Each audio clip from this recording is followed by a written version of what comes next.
So Gen V was I've seen episode 4 now. They've announced that Tek Knight's going to be in it, so I don't feel like I'm spoiling it by saying that. Ooh. What they do with Tek Knight, I'm a big fan of Tek Knight in the comics. He doesn't have much of a big run. He has a couple of issues to himself in the Get Some arc.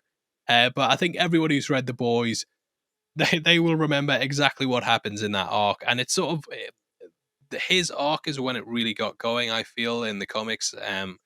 I think it was about issue 7 that he popped in, and up until that point, you'd had the crazy wild stuff going on, and haha, isn't this funny? But during that arc, you met the legend, and then you also met Tek Knight, who had a just wild thing that happened to him, and I think that he was really when it got on board, and because of that, I was a bit apprehensive about how they were going to play it, and I hadn't heard of the actor before, had no idea who he was. I wondered how this would fit into a high school aesthetic, and though it's not in line with the comics, what they do with Tek Knight is absolutely brilliant. It is so good. The boys the boys has always been really creative at taking the source material, pushing it in a new direction, and they've done this with Tek Knight. And as soon as you guys see what he's parodying, obviously in the comics he was a Batman parody. They don't do that, but what they have him parody is just so funny, and he's just got you'll instantly recognize it and what it's referencing as soon as you see the scenes, and it's just kind of playing the detectives up and stuff. And yeah, what they do with them, it's brilliant, and I really really enjoyed the episode. Kind of has a cliffhanger as well, bit of a sort of question about what's going on, and it's another banger. And I think those first 3, I was so apprehensive about the Gen V falling off, and I thought, spin-off shows, there's very rare cases where the spin-off shows are as good as the main one. And it's early days at the moment, but it definitely feels like it has the potential there. And those first 3 episodes I think were brilliant. Episode 4 I think is brilliant as well, really really good. Count me in. Fridays are going to be a very busy day for me, but worth it because they're pumping out great quality with his stuff. Yeah. I think oftentimes spinoffs, especially that are airing simultaneously. I mean, it's like The Boys season 4 is not out yet, but we're going to be getting The Boys season 4. Sometimes a spinoff can just feel like a spinoff. And this manages to feel, how would I put it? I don't think if you watch Boys season 3, you need to watch Gen V to watch Boys season 4. I don't get the impression that's the case. Maybe it is. At the same time, though, I simultaneously have the feeling that it feels like essential viewing to me. That's how great I think Gen V actually It's like is. it's like The Boys season 3.5. I think the tone's exactly the Yes. same. I think the jokes and humor are the same. The way it's directed and shot feels exactly the same, and you can transition perfectly into it without it feeling like it's an alien product off doing its own thing. Same time, it's very different, and more. It's all those things, but also very different at the same time. And I think that's like the perfect ground for a spinoff, where you feel like you are definitely in the same world. And one thing that really, I mean, I've only seen up to episode 3, so maybe episode 4 completely undoes the thing, element that I found to be like, oh, here's why I feel like this might be essential and maybe really factor into Boys season 4 is how the end of like a lot of The Boys is often dealing with Homeland. God, I cannot think right now. Butcher and the boys, trying to take down the Seven and all that. The Vought. 7, yeah. And here you're dealing with Gen V, this college, and this is where the supers go through before you can even get to being part of the Seven, essentially, right? Like this is one of the essential steps. And so while The Boys deals a lot with exposing Vought, this is dealing with exposing the stage before that, which is the college, and you have your core characters, which I like the spin on it because The Boys often is portraying their supers as all bad, and here you're getting the impression that this is before they're all corrupted, and maybe they have an opportunity to become good supers, but it's also showing that there's other corruption elements that are happening within, you know, what is it called? Goldolkin? How do you pronounce it? Godolkin. Whatever the Godolkin, yeah. Godolkin, yeah.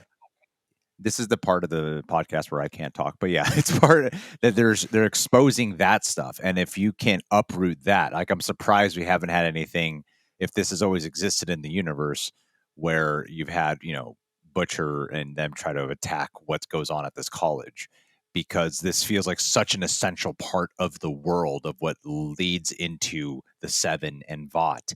It's a critical part of the development, and now we're going to be uprooting the sinister acts here. And then what happens when you uproot the sinister acts at this very essential spot that even you see characters like Ashley from Vought who are very much involved in what's happening here at this college. So to me, it feels like essential viewing. It feels like you have to watch this show.